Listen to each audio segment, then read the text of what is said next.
Kita lanjut pembelajaran kita hari ini, yaitu melangkah bersama Allah. Diambil dari Mazmur 139 ayat 13 dan 14, Roma pasal 8 ayat 38 sampai 39, 2 Petrus 3 ayat 2 sampai 4. Nah, anak-anak, apakah anak-anak pernah merasakan sakit yang berat dan merasa tidak berdaya karena tidak yakin apakah bisa sembuh kembali atau tidak?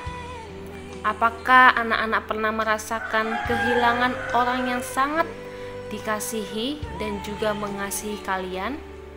Apakah anak-anak pernah merasakan begitu putus asanya saat menghadapi persoalan yang tidak kunjung selesai? Banyak orang meragukan bahwa Allah betul-betul melihat keadaan kita. Bahkan banyak orang yang memilih untuk tidak lagi mempercayai Tuhan karena merasa tidak ada gunanya kepercayaan seperti itu. Tuhan tidak membuat keadaan mereka menjadi lebih baik. Bahkan ada juga yang memilih bunuh diri sebagai cara untuk bebas dari penderitaan dan keputusasaan yang dialami. Ngeri bukan? Kita tidak perlu bingung mencari contoh situasi pandemi COVID-19 yang melanda dunia dengan jumlah kematian yang termasuk tinggi, yaitu mencapai 1,9 juta orang terhitung pada tanggal 8 Januari 2021, menjadi bukti bahwa virus ganas ini dan menyerang siapapun, baik laki-laki, perempuan, muda, tua, kaya, miskin, pejabat, rakyat biasa, tenaga medis, orang awam, dan sebagainya. Bahkan ada beberapa keluarga yang kehilangan anggota keluarga lebih dari satu karena terinfeksi COVID-19. Hal yang lebih mencengangkan adalah ritual agama yang mencakup ibadah bersama sekumpulan orang justru menjadi sumber penyebaran virus. Wajar bila pertanyaan yang muncul adalah, bukankah Tuhan lebih besar dari COVID-19? Mengapa justru memuji dan menyembah Dia yang menyebabkan kematian? Ini terjadi di lapangan, anak-anak, saat pemerintah mengatakan ibadah tidak diadakan secara langsung, dilakukan secara online, tapi ada juga pelayan-pelayan Tuhan tidak mengindahkan perkataan tersebut, tetapi malah membuka gereja, dan ketika dibuka gereja, orang-orang banyak terinfeksi COVID-19. Dalam bab ini kita akan membahas bahwa Allah hadir dalam setiap peristiwa yang dialami manusia. Kita juga akan belajar bahwa kehadiran Allah harus dimaknai secara istimewa, sebab hal itu ternyata memberi arti penting bagi umatnya agar dapat menjalani kehidupan sesuai dengan rencana indahnya. Untuk memahami bahwa Allah sangat peduli terhadap apa yang terjadi pada manusia, suka duka, senang susah, sehat sakit, lahir mati, kita harus memahami rancangan besar yang Allah sedang siapkan untuk ciptaannya. Sproul tahun 2009 menyatakan bahwa seluruh isi Alkitab menyaksikan Allah adalah kasih. Atas dasar kasihnya Allah menciptakan dunia dan segala isinya.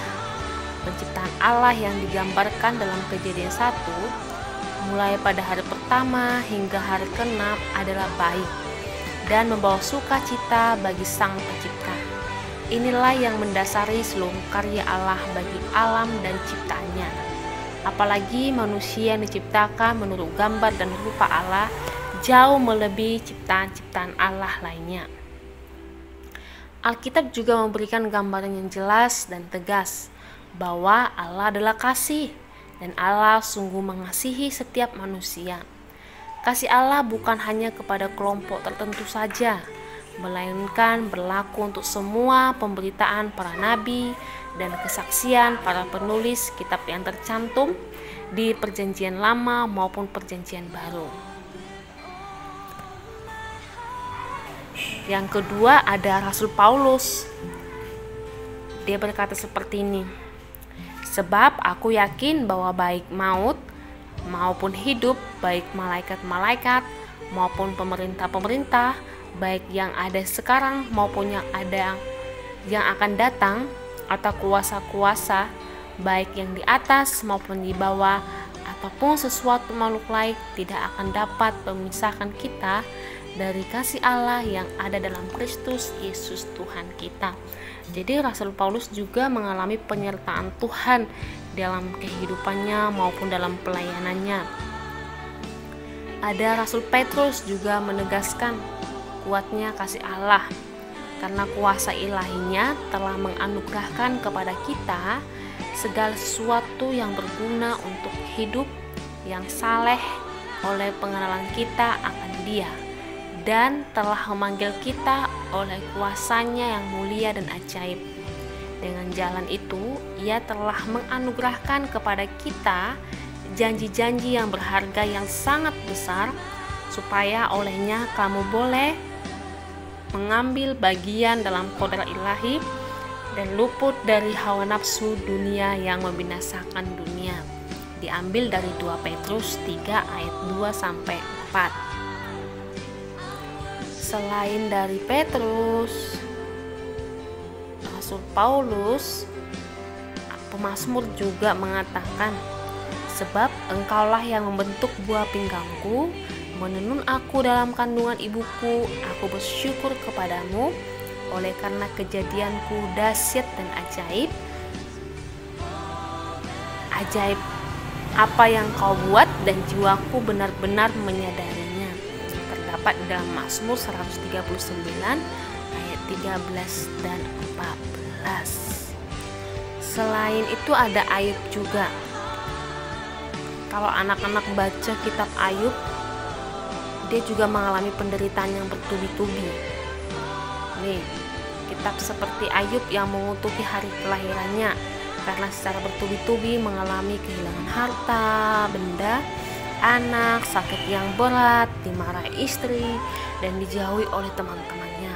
Ini pertanyaan yang mengusik Ayub. Mengapa aku tidak mati waktu aku lahir, atau binasa waktu aku keluar dari kandungan?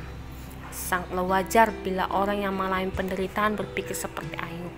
Jadi Ayub juga mengalami penderitaan anak-anak, udah kehilangan hartanya, anak-anaknya, dikutuk oleh istrinya, tapi dia tetap tidak meninggalkan Tuhan. Wajar ketika kita menerima masalah yang bertubi-tubi, sepertinya mengeluh, tapi biarlah kita tetap kembali kepada Tuhan. Sebagai tugasnya, di buku PDF atau buku digital bab 2, di situ ada 3 kisah. Kisahnya si Aji Taylor Morton, yang kedua kisahnya si Johnny, yang ketiga kisahnya Samuel. Jadi anak-anak pilih di antara ketiga kisah tersebut, pilih salah satu aja, dan anak-anak baca ceritanya ataupun kisahnya. Setelah itu anak-anak tugasnya, pesan apa yang anak-anak dapatkan dari antara 3 kisah tersebut. Jadi tidak semuanya ketiga kisah itu diceritakan, satu aja pesan apa yang anak dapatkan. Tugasnya dicatat, difotokan, dan dikirim ke WA pribadi Ibu. Oke, sekian dan terima kasih.